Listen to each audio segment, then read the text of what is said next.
जी नाज़रीन अस्सलाम वालेकुम। इस वक्त हम साबका मुक्का चौक और मौजूदा लियाकत अली ख़ान चौक पे मौजूद हैं।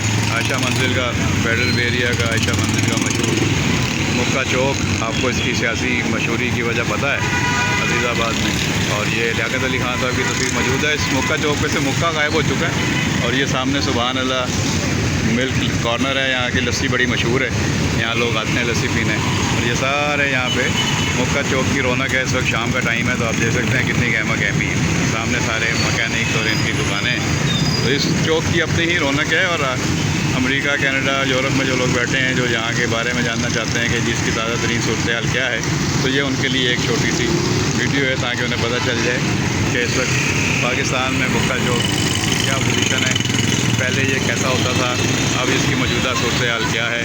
यहाँ पे ये नए फ्लैट बन चुके हैं जिन्होंने नहीं देखे, और अब यहाँ पे ये नई शॉप्स हैं। पूरी तरह ट्रैफिक की गहमा गहमा जारी है और ज़िंदगी पूरी अपनी रानाइयों के साथ यहाँ पे आगे बढ़ रही है। तो इस इलाके की अपनी ही रौनक है। सब पुराने कदीमी लोग यहाँ मौजूद हैं। लस्सी पीने के लिए आप आ जाएँ, फल खाने के लिए आ जाएँ। यहाँ पे हर तरह के चाय पराठे भी मिल जाएंगे आपको। तो काफ़ी जगह पे यहाँ पे चीज़ें मौजूद हैं।